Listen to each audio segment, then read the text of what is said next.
Rebonjour à tous, on va redémarrer avec Sylvain Rose qui vient nous présenter Sofinco.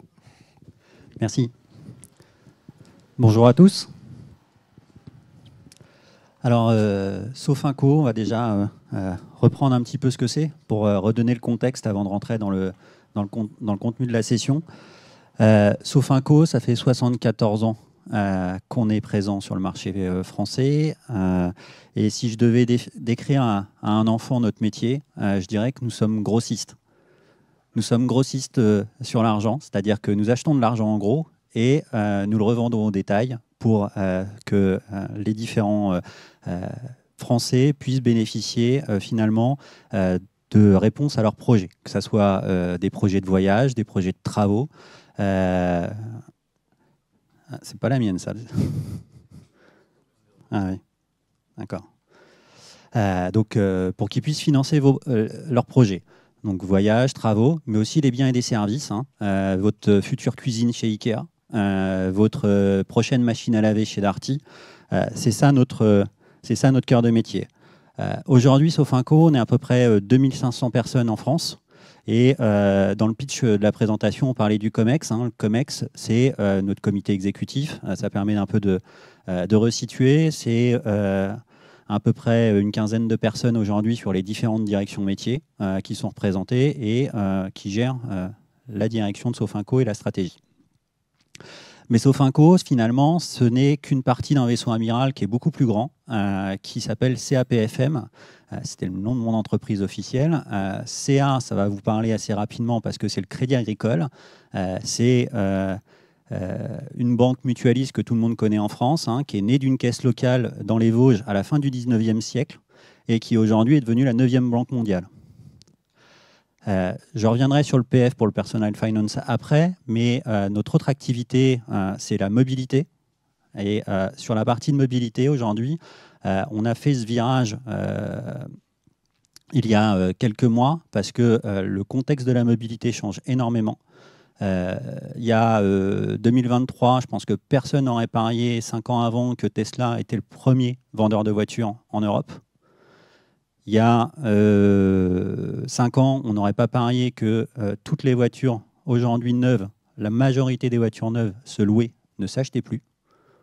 Donc les voitures qui sortent des concessionnaires aujourd'hui sont en location et donc on a fait ce virage-là avec du coup plusieurs entités qu'on a créées au sein de CAPFM. Tout ça pour devenir leader de la mobilité verte.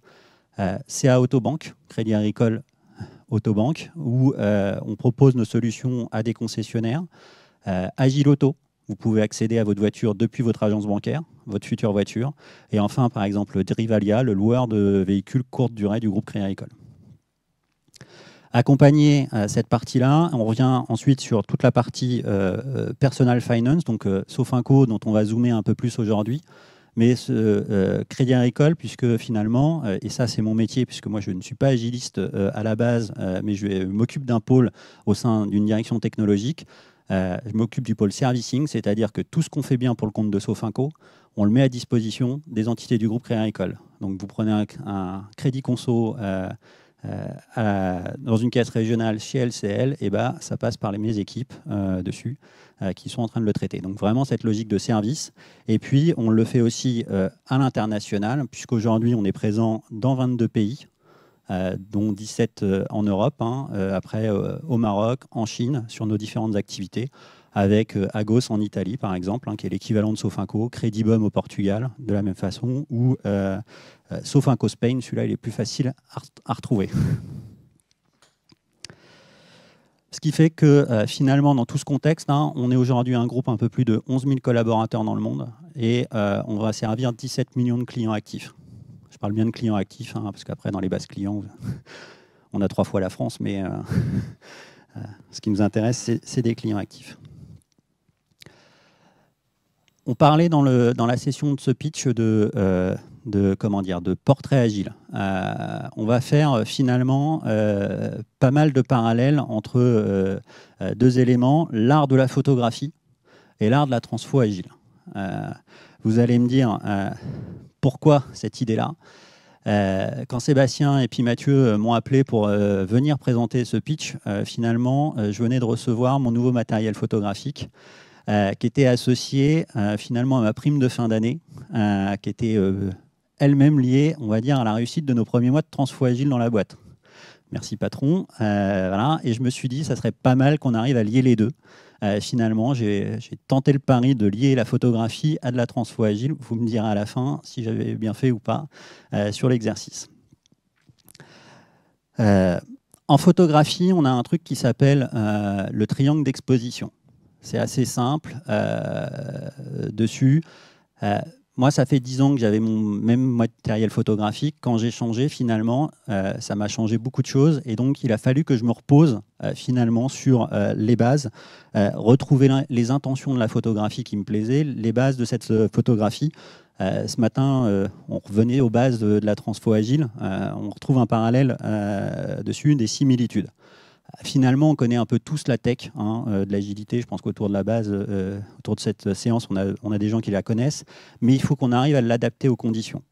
Et c'est là où j'ai trouvé des éléments de similitude avec ce triangle d'exposition, où en photographie, et je vais vous détailler un peu les termes, et je vais vous faire à chaque fois le parallèle entre trois éléments.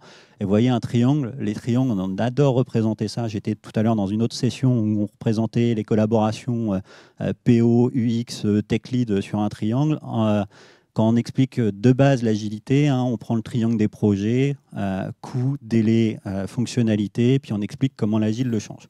Et moi, je vais vous proposer d'explorer un autre triangle qui est le triangle de la transfo, où je vais vous représenter de la même façon la transformation suivant 3 axes.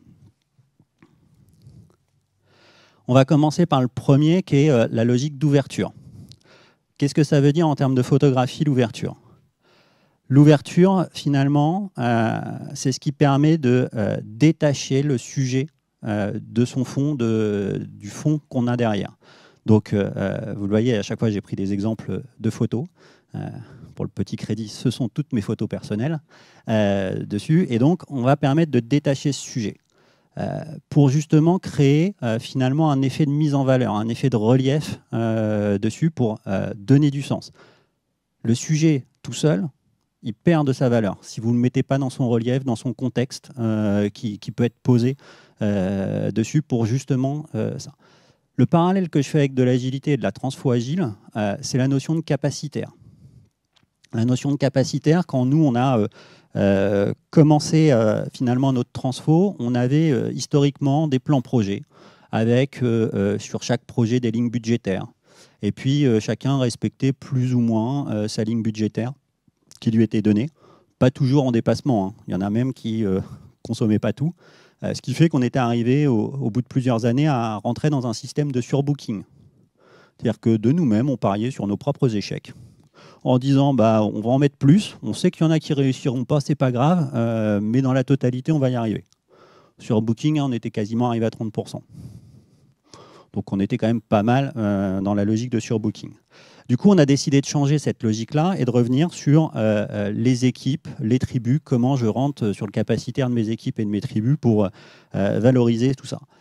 Le parallèle que je retrouve avec mon idée de photographie de base et cette ouverture et cette profondeur de champ pour faire la mise en relief, c'est que finalement, pour orienter cette vision de capacitaire, à quelle équipe, à quel produit je vais donner de l'argent, et finalement quel montant d'argent, j'ai besoin de cette mise en relief, j'ai besoin de ce contour. Quelles sont les initiatives qu'ils doivent traiter? Quels sont les grands sujets sur lesquels je veux investir, finalement? Quelle est finalement aussi la valeur qu'ils doivent distribuer à l'entreprise? Quelle valeur j'attends finalement sur telle logique de produit? Et puis, quel est leur propre roadmap? C'est-à-dire leurs besoins d'évolution sécuritaire. Est-ce que je suis sur des zones qui sont en danger? Est-ce que j'ai des sujets de conformité qui sont à poser? Donc finalement, pour prendre cette décision sur cette partie comment dire, de montant de capacité, je dois interagir et je dois regarder mon contexte. C'est-à-dire que je zoome sur une tribu, mais c'est bien mon relief qui le met en valeur. Donc ça, c'est finalement pour moi, dans une des logiques de transfo, un des piliers, c'est-à-dire cette logique de capacitaire. Si on poursuit mon idée de triangle, on a une notion de vitesse dans la photographie. En photographie, ça va être assez simple sur la logique de vitesse. L'idée, c'est de figer le mouvement. Quand vous avez des logiques de photographie sportive ou le reste, vous voyez bien qu'il faut figer le mouvement parce que sinon vous avez des photos qui sont floues si vous testez un petit peu dans la logique. Je vous ai pris ici l'exemple complètement inverse. C'est-à-dire qu'on a une photographie où à l'œil nu vous ne le voyez pas. C'est une pause de 15 secondes. Pendant 15 secondes, l'appareil est posté, il ne bouge pas. Pourquoi je fais encore une nouvelle fois ce parallèle qui est posé? Parce que ça permet de révéler des éléments qu'on n'aurait pas vus si on allait trop vite. Et donc, il y a un temps à prendre sur les choses, et ça, c'est une vitesse qui est plutôt lente, mais il ne faut pas non plus être trop lent, parce que là, si je dépasse 15 secondes, en fait, ça devient flou, parce que les étoiles, elles bougent, parce que la Terre tourne. Et donc, il faut trouver la bonne vitesse qui correspond, et donc cette logique de réglage pour finalement voir ce que vous voulez révéler. Donc, l'idée dessus, dans notre transfo agile que nous, on a fait de la même façon, c'est que sur cette part de vitesse, on avait une cible sur nos équipes, sur nos produits, sur nos squads qu'on voulait lancer. On l'a travaillé, on l'avait un peu dès le départ, mais on ne l'a pas lancé dans sa globalité. On a commencé par 5 squads qu'on a voulu regarder, tester, poser, et au fur et à mesure avancer. 5 squads, et chez nous, 3 numériques et 2 non numériques. Des squads où il n'y a que des équipes métiers, il n'y a pas d'IT. L'agilité, ce n'est pas un truc de technicien. C'est aussi un truc global dans le mindset de la pensée. Donc ça, on l'a travaillé dans ce sens-là, posé. Et puis aujourd'hui, en fait, on déploie au fur et à mesure 2 squads par 2 squads, puisque c'est notre capacité d'accompagnement. Tous les mois, on est en train de déployer 2 squads au fur et à mesure. Et ça nous révèle des choses qu'on n'avait pas imaginées au départ. Alors, encore il y a 2 jours, on était en train de se poser avec les membres du COMEX sur quelle va être finalement notre cartographie cible, parce qu'elle est en train d'évoluer. Si on avait tout calé dès le départ, on aurait pu lancer toutes nos squads, c'était fixé. On n'aurait pas révélé les quelques lumières ou quelques images qu'on a là avec cette prise de temps. À l'inverse, on peut faire assez rapide aussi sur les logiques de prise de photo et je vais revenir sur la logique de Lean Management Portfolio. À des moments, en photographie de sport, on a besoin aussi d'aller chercher de la vitesse rapide pour récupérer un mouvement, pour pas que ça soit flou. Vous voyez, le ballon est posé. La joueuse, va-t-elle l'attraper ou pas? Le papa que je suis connaît la réponse. Le photographe s'en souviendrait peut-être pas, mais le papa, oui. Là-dessus, on a fait la même chose sur notre logique de LPM. Notre Lean Management Portfolio, il est basé sur 3 grands rituels aujourd'hui qui vont avoir des séquentialités. La revue d'initiative mensuelle, la revue de valeur de nos produits trimestrielle, et puis la revue budgétaire qui est en lien avec les capacités que j'ai évoquées tout à l'heure, qui est semestrielle. Donc on a déjà 3 temporalités qui est posées. Je vais zoomer sur notre vision de revue d'initiative. Lors de la revue d'initiative, on va retrouver finalement, pour présenter cette revue d'initiative, un Kanban assez classique où on part de l'idéation jusqu'à l'évaluation sur l'ensemble de nos sujets transverses, puisque cette revue d'initiative s'intéresse chez nous qu'à ce qui est transverse, c'est-à-dire multiproduit, pour limiter ce qui est dans le produit. Le produit, je débrouille tout seul pour le faire. Donc là, c'est vraiment sur la logique de transverse. Elle est mensuelle, et pour décider, finalement, on a besoin d'une photo nette. Parce que sinon, c'est compliqué. Donc, on a besoin d'une vitesse qui est assez courte. C'est pour ça qu'on est en mensuel et c'est pour ça qu'on impose aussi dans notre Kanban, finalement, des flux de timing. On ne peut pas rester plus de 4 semaines en cadrage valeur. Sinon, c'est qu'on a un problème et donc il faut repartir et qu'il faut se reposer. On ne peut pas rester plus de 6 semaines en cadrage solution de la même façon parce que l'idée, c'est après de rentrer assez rapidement en réalisation. Donc, on a posé ces logiques de flux. Ça ne veut pas dire qu'on fige le mouvement. Parce que je ne l'ai pas fait là, mais si j'animais la photo, parce que le photographe en a pris plusieurs, vous verriez bien si elle attrape ou elle n'attrape pas le ballon. Et bien, à travers nos différentes revues d'initiative mensuelles, on voit l'évolution et les mouvements, néanmoins par des prises de photos à chaque fois nettes qui s'animent finalement dans le temps. Donc, c'est là où on revient sur ce parallèle de vitesse et de Lean Management Portfolio sur la deuxième base de ma logique de triangle qu'on évoque ici.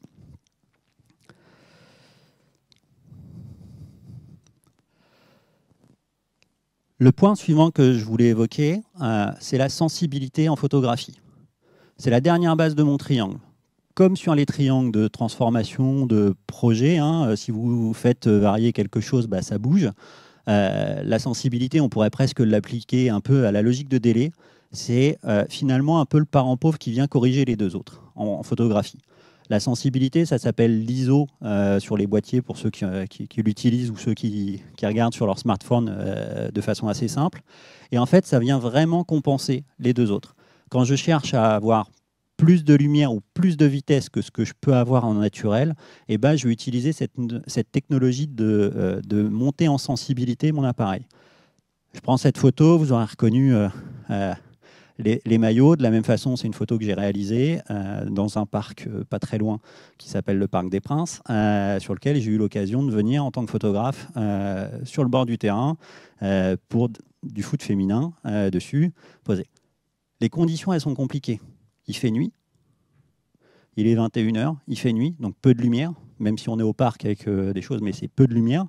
Et puis, elles vont très vite en fait. On a changé de catégorie. On est sur un match de Ligue 1, ça va très très très vite. Et donc, pour réussir à faire des photos à peu près nettes, je suis obligé de monter cette sensibilité de mon appareil photo pour réussir à le prendre. Mais ça a un défait, on le voit à peu près ici, c'est que ça génère ce qu'on appelle du bruit sur la photo, une sorte de grain qui est posé. Le parallèle que je fais de la même façon avec la transfo agile, c'est la méthodologie. Quelles que soient les méthodologies qu'on souhaite utiliser dessus, du Scrum, du Less, du Safe, n'importe, quand on en applique trop, à mon sens, ça donne du grain à notre transformation. Et donc, il faut trouver le bon compromis dessus. Ça sert pour compenser des choses quand le LPM ne marche pas, ça sert pour compenser quand j'arrive pas à capter ma valeur, ma profondeur que je veux poser. C'est de la méthodo, ça vient corriger. Là. Côté Sofinco, qu'est-ce qu'on a décidé de faire sur cet axe de méthodologie de la même façon pour le reprendre? On a décidé finalement de mettre un socle commun à toutes nos squads, mais un socle commun qu'on appelle un peu chez nous minimaliste. Je vais vous prendre deux axes. Le premier, c'est sur tout ce qui est nos rituels, où on impose à nos squads de faire 4 rituels, assez classiques, hein, posés. Le sprint planning, waouh, le daily, le sprint review ou démonstration, et finalement la rétrospective.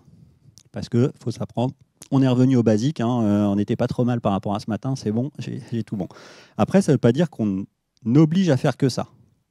Chaque squad en fonction de son contexte, en fonction de finalement des autres paramètres qu'on a vus avant, eh ben, ils peuvent ajouter des choses. On leur dit, vous ne pouvez pas descendre en dessous de ça, parce que ça, c'est notre bruit acceptable. Après, en fonction de vos travaux, vous pouvez rajouter. Certains ont rajouté, par exemple, des séances d'affinage, toutes les 15 jours, toutes les semaines, ça dépend de leurs besoins. Certains ont rajouté des logiques de macro-cycle entre mes différents sprints, parce que j'ai besoin de faire cette logique-là. On ne l'a pas imposé. On évoque, on explique les avantages, mais on ne l'impose pas. On dit, voilà notre socle minimal. L'autre élément qu'on a posé, c'est finalement 3 acteurs clés pour nous dans une logique de squad. De la même façon, on l'impose à toutes nos squads numériques. Un product owner. Chez nous, on l'appelle un Agile Master, comme ça, il n'y a pas de méthodo, c'est pas un Scrum, c'est pas un Safe, c'est pas un machin, c'est un Agile Master dessus. Et puis, un Tech Lead, à chaque fois qu'il y a de l'IT ou de la technologie à l'intérieur, un Tech Lead. De la même façon, on l'impose dans ce sens-là. Ils peuvent rajouter des casquettes. Olivier parlait d'étiquettes ce matin. En fonction de la maturité de leurs éléments, ils peuvent se rajouter des étiquettes. Mais ce n'est pas l'élément de base qu'on impose dessus en termes de méthodologie posée.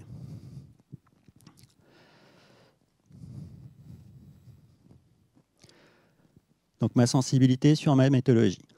Vous arrivez à ma vision de mon triangle de transfo finalement avec ce parallèle que j'ai fait sur la photographie, le capacitaire, le lean management portfolio et la méthodologie. Et finalement, on fait varier ces éléments-là, mais en fonction de quoi? Je parlais de portrait tout à l'heure. Et pour mettre un portrait, il faut un sujet.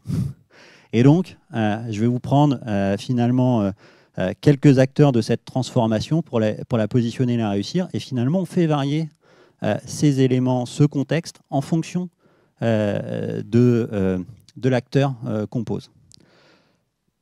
Les 2 acteurs que je vais utiliser vont être le COMEX, mais je vais aussi vous en parler un peu plus spécifique, qui est le corps social de l'entreprise. parce que c'est quelque chose sur lequel on a été obligé aussi, nous, de travailler de façon assez forte, le fameux CSE.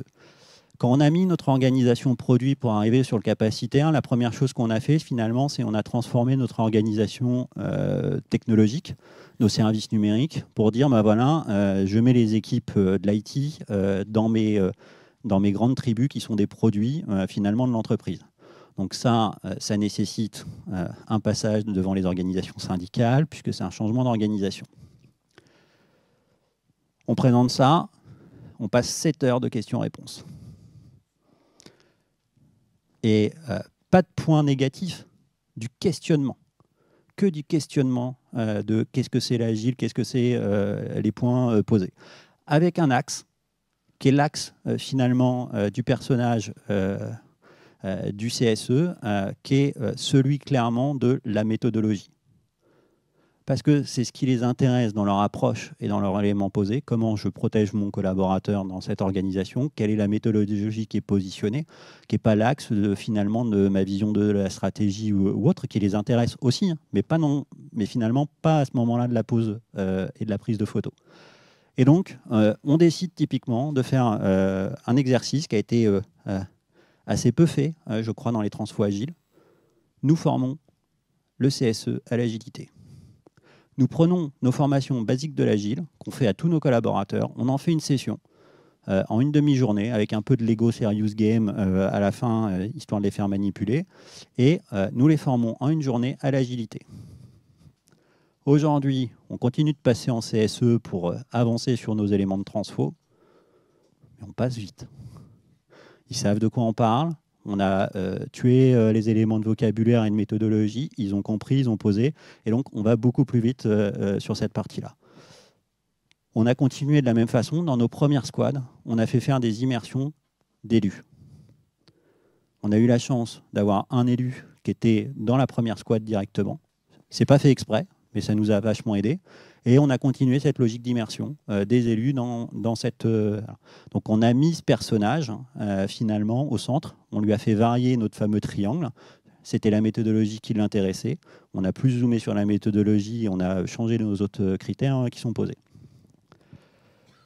Le deuxième personnage que je peux évoquer ici, c'est finalement le COMEX, notre comité exécutif. De la même façon, comment il s'embarque, comment on le pose dans cette vision. Eh ben, on a la chance, il a passé à peu près par tous les axes du triangle. On commence finalement dans un séminaire fin 2023, 24, pardon. On n'est pas si loin que ça finalement. On était en mars 2024. Et on se questionne sur...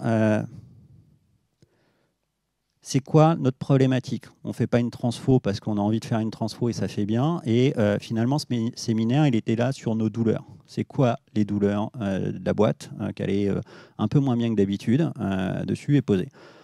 On identifie une douleur et il y a une douleur sur laquelle on se pose en se disant est-ce que l'agilité peut être une solution? Et de là, finalement, on a regardé un peu cette même axe de triangle que j'ai évoqué tout à l'heure, et on se dit, oui, l'agilité peut être une solution. Notre grosse douleur, hein, c'était notre time to market, où finalement, on met un temps conséquent pour arriver sur le marché. Si je reprends ma présentation de départ, hein, on fait l'activité des banques, du crédit à la conso. On le fait en tant que pure player qui est connu. Et aujourd'hui, sur le marché, vous avez tout ce qui est fintech qui vient grappiller cette partie-là. Et donc là, vous avez de la même façon 3 notions de vitesse. Hein. Celui qui va un peu moins lent, un peu moins rapidement, mais qui met beaucoup d'argent. Celui qui va entre les deux, et puis celui qui n'a pas beaucoup d'argent et qui va très vite. Donc, c'était ça notre point de travail dessus. On a parlé méthodologie, sensibilité, posée, stratégie dessus. Et on a finalement embarqué notre acteur du COMEX au fur et à mesure sur ce point. Il est passé par différentes strates. Au départ, il était acteur. Il a lancé cette transfo, il l'a portée. Il est devenu finalement coach à un moment. Et aujourd'hui, on commence à avoir des comportements de supporters.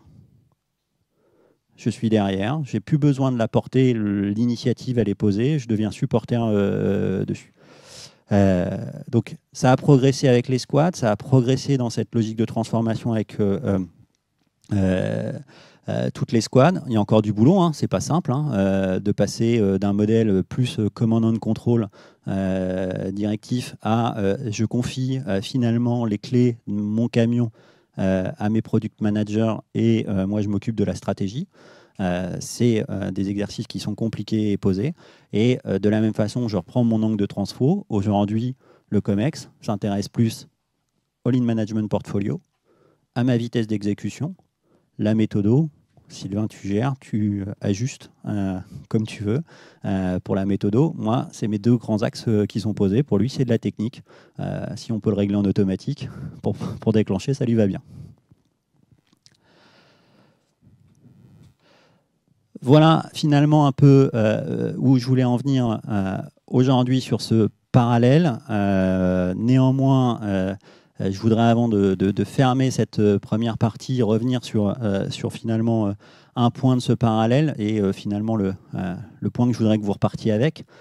C'est comme en photographie, c'est pas le matériel qui fait la bonne photo. Voilà. Vous pouvez avoir le meilleur matériel, il faut de la connaissance finalement de ces logiques de paramètres, il faut des facteurs, il faut des sujets à mettre en valeur pour que ça se réussisse. Et ben moi, je fais le même parallèle et c'est ce qu'on a fait dans notre transfo agile. Il faut absolument finalement s'appuyer sur différents axes, pas prendre un seul axe, pas seulement zoomer sur la méthodo ou sur le lean management portfolio ou sur ma vitesse parce que je veux. Il faut trouver finalement ces logiques de réglage. Il faut que vous les ajustiez à chaque moment en fonction de vos sujets auxquels vous allez vous poser et les adapter à votre personnage. Il n'y a pas une transfo qui est identique dans une entreprise. Merci.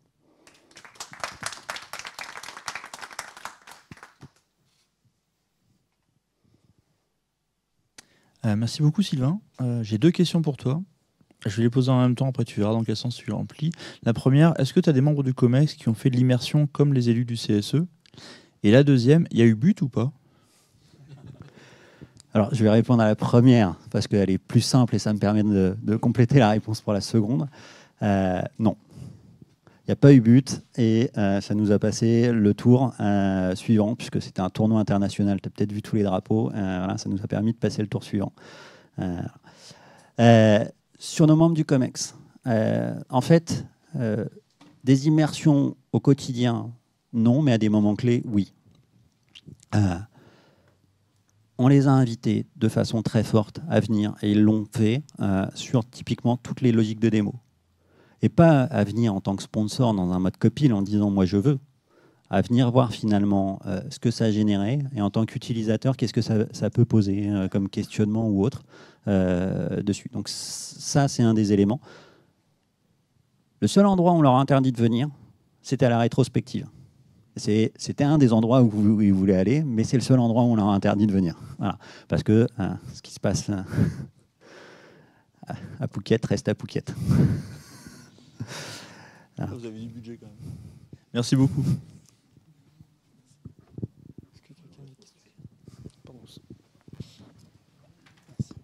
Merci. Une question très pratico-pratique sur le Lean Portfolio Management. À un moment, tu évoquais 4 semaines ou 6 semaines. Tu n'as pas évoqué le volume en fait, d'initiatives étudiées lors de ces différentes séquences du LPM. Alors pourquoi je pose cette question? Nous, on essaye, je suis côté à la CNP, et on a déployé le modèle, en tout cas on essaye de déployer le modèle SAFE, ça fait maintenant 2-3 ans. Et aujourd'hui, on est dans le déploiement de la couche LPM. Et l'une des questions que l'on a, c'est le volume. Nos métiers sont intarissables. Je veux dire, ils ont des idées, pas tous les quarts d'heure, mais pas loin quand même, ce qui fait qu'on se retrouve avec un volume, pour donner un exemple, d'à peu près 150 initiatives à explorer sur une année. C'est un rythme de dingue, quoi, en fait. Voilà. Merci. Alors, je vais essayer d'y répondre et, par 2 éléments. Le premier, c'est qu'on a séparé deux choses de façon importante chez nous. Ce que j'ai évoqué, ce qu'on appelle notre roadmap, alors le terme n'est pas toujours le mieux trouvé, posé, mais c'est finalement tout ce qui est sujet qui doit rester dans, et qui n'est pas transverse au sein de l'entreprise, c'est-à-dire qui est monoproduit. Alors ce monoproduit, bien entendu, il peut concerner une toute petite couche de j'ai besoin d'une autre tribu ou d'une autre entité, mais on l'a limité à moins de 10% finalement de la vision globale à faire. Et ça reste dans la roadmap et on dit les PM, vous vous débrouillez entre vous. Vous êtes des grands garçons ou des grandes filles, vous vous tapez dans la main et vous travaillez. Et après, on travaille finalement les sujets stratégiques et les sujets qui sont transverses. J'ai besoin de 4 équipes en même temps pour délivrer la valeur, et ça, c'est ce qu'on va revoir dans notre NPM et dans notre vue d'initiative. On a eu au départ le même point que celui que tu évoques. Notre objectif à nous, c'est de tourner autour d'une 50aine d'initiatives dans notre fameux Kanban, une 50aine de cartes. On est passé, on a touché les 100, donc le double. Comment on l'a fait toucher, le prendre du doigt, et comment on est en train de sortir à ça, parce qu'en fait, il y avait plein d'idées, ça va assez vite, hein, mais la partie réelle, ça sort moins moyen. Ça va plus vite à avoir une idée qu'à finalement s'occuper de finir. Et je vais revenir sur une anecdote aussi qui a fait prendre conscience. Justement, lors de cette revue d'initiative, on l'impose à la faire aujourd'hui en physique. Ce Kanban, il est physique, sur un mur, d'ailleurs même sur des fenêtres. Et dans cet exercice, on avait notre directeur général qui était présent. Et on avait finalement un Kanban qui était le dernier, celui du mois précédent, et on venait coller les nouvelles fiches et les nouvelles idées. Il me regarde au bout de 10 minutes, il me dit « Sylvain, on va finir dans le noir. Tu es en train de m'occulter toutes les fenêtres. Il n'y a plus de place. » Prise de conscience. Il se retourne vers le COMEX, il dit « Hé les gars, on va peut-être arrêter d'avoir des idées, on va peut-être les faire. » Donc, revenir sur finalement comment j'arrive à matérialiser en physique, quand on les fait lever, pour aller voir les sujets, pour aller les poser, en disant « Ah oui, moi en tant que sponsor d'un sujet, je veux voir où est-ce qu'il en est, je veux essayer de le faire bouger. » Prends-le, fais-le bouger. Ah, j'en ai 50, il est où ? Donc c'est concrètement aussi par rapport à ça. Nous, notre vision par rapport à notre plan projet, ou si tu veux notre capacité globale, on se dit qu'on veut gérer une 50aine d'initiatives en flux. Ce n'est pas obligatoirement en stock sur l'année, mais on veut gérer une 50aine d'initiatives en flux. Certaines qui sont en stop, parce qu'on n'a pas l'ensemble des équipes au même moment qui sont disponibles. Certaines en stop parce que un peu moins de valeur que les autres, ce n'est pas le bon moment. Et après, on se pose la question, quand ça fait 3 fois ou 4 fois qu'elle est en stop, c'est peut-être plus le bon moment du tout. Et donc, elle doit peut-être disparaître. Ou certaines qui étaient à des moments sur des sujets transverses. C'est rigolo, hein, le sujet est absolument transverse. Hein. Il est là, il est transverse, il est posé. Quand ça fait 3 mois qu'il n'y a personne qui est capable d'aligner toutes les équipes et que ce n'est pas le truc qui a le plus de valeur, on commence à en avoir qui redescendent dans les roadmaps. Finalement, j'ai trouvé une solution pour faire tout seul chez moi. C'est bien aussi. J'espère avoir répondu un complément. Complémentaire. Ce que je retiens de ta réponse, c'est que le top management, vous avez mis le top management au centre du terrain, pas que les équipes, pas que les squads. Et c'est peut-être là aussi, je ne vais pas dire notre erreur, mais en tout cas le pas qu'on doit franchir. Le top management est parfaitement informé des modalités et des méthodologies qui sont mises en place. Mais c'est vrai qu'on n'a jamais fait franchi le pas de les mettre au centre aussi du terrain et de jouer avec tous ces post-it, quitte à obscurcir complètement la vitre. Je trouve l'image très intéressante pour cette prise de conscience. Je pense que ça passe par là aussi. Oui, on a vraiment démarré avec le COMEX. J'aime bien dire qu'on a fait une transformation tête-corps-pied. Voilà. On a les pieds avec les squads, on a la tête avec le COMEX et on a le corps qui est finalement toute la roue managériale et le crantage managérial qu'on peut poser. Alors vous m'excuserez l'image, c'est pas du sujet, mais voilà, c'est un peu l'esprit qu'on en a. Aujourd'hui, dans cette revue d'initiative, on a quelques membres du COMEX qui commencent à sortir parce qu'en fait, ils ont leur product manager qui sont là et ils ont confiance dans leurs éléments et finalement ils prennent du recul et ils ne viennent plus. C'est notre objectif final, finalement, que cette revue d'initiative soit faite par les product managers, eux-mêmes qui se mettent d'accord. Et quand ils ne sont pas d'accord, finalement, qu'ils finissent à venir demain proposer l'arbitrage au COMEX. Mais pour arriver à ça, il fallait d'abord que le COMEX, finalement, s'essaye par lui-même dessus. Et puis on avait un contexte qui faisait que grosse réduction budgétaire des investissements. Donc, on ne va pas dire que le train était en train de s'arrêter, mais il ralentissait fortement. Et donc, qui mieux que le COMEX pour décider finalement qu'est-ce qui était le plus prioritaire pour la boîte à faire. Monsieur Tanguy. Tu as parlé du mode capacitaire. Est-ce qu'il a fallu embarquer les financiers? Est-ce que le choix de passer la capacité à passer en capacitaire a été uniquement DSI, ou est-ce que les métiers étaient alignés avec tout ça? Comment ça s'est passé sur ce passage-là? Alors, ça s'est fait... c'est une impulsion assez forte de l'IT sur le sujet. Parce que c'est plus simple à gérer quand tu as des compétences qui sont posées. On sait qu'un cheval, c'est pas tous, pas tous le même avec les mêmes compétences. Tu peux pas le changer dessus en disant bah tiens, j'investis tant sur un projet, t'as qu'à me prendre mes gens et le poser. Donc c'est aussi plus simple dans ce modèle-là. C'était arrêter de surbooker aussi dans nos stratégies. Donc initié par l'IT à la base, travailler avec les métiers. Parce que quand ils ont compris que finalement, le sujet, c'était de défendre plus leur sujet, mais la capacité qu'ils voulaient investir sur les produits, ça leur a plu. Puisque du coup, ça me permet de générer mes idées. Ça me permet finalement, je reviens sur mon histoire d'ouverture, je te donne le contexte, mais pas exactement tout ce que je vais faire. C'est-à-dire que l'arrière-plan, il est encore un peu flou, mais c'est important finalement qu'on investisse sur ce produit.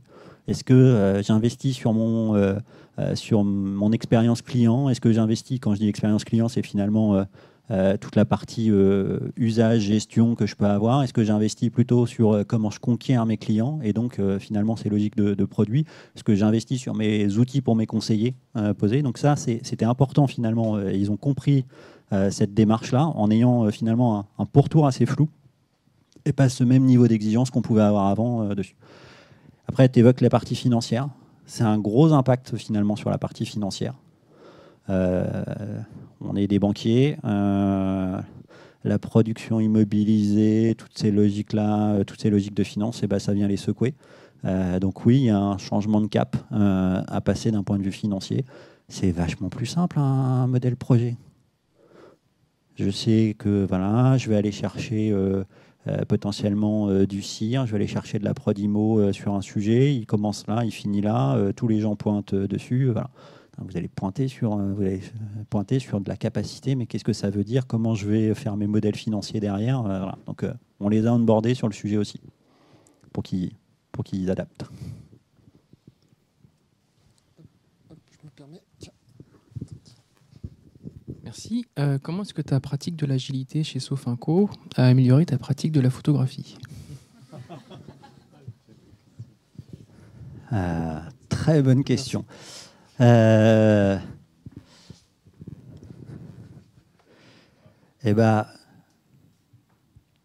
vais revenir à cette photo-là. Alors la réponse va être un peu bateau, mais cette photo-là. En fait, il y a beaucoup de grains. Et du coup, en changeant de matériel, je vais pouvoir la faire vachement mieux. Voilà. J'ai changé de matériel. Alors, j'ai pas encore eu l'occasion d'y retourner dans ces conditions, mais je pense que voilà, je pourrais faire des choses plus qualitatives dans ce sens-là. Et l'autre élément, c'est vraiment que... Comme je disais, ça faisait une dizaine d'années que je shoot. Je fais pas mal de photos. Hein. Je fais un peu plus de 50 000 photos. Un peu plus de 5 000 photos par an. Donc, ça fait à peu près 50 000 en 10 ans. Hein, donc, que je garde. Hein. Pas des photos prises, mais vraiment tout ce que j'ai trié. Je garde à peu près que 10%. Donc, c'est justement le travail de l'échec. J'ai plein de photos qui sont des échecs. Je teste des choses. Donc, on va retrouver le parallèle de l'agilité. Et puis, ce fameux ce fameux un peu triangle d'expertise sujet, ça m'a vraiment posé un moment de se dire ok, c'est quoi ma méthode, qu'est-ce que je veux tester, comment je veux y aller. Donc, pas si ma réponse elle a été assez claire, mais voilà, j'ai trouvé les parallèles entre les deux d'un point de vue professionnel et personnel. Merci beaucoup, Sylvain. Merci.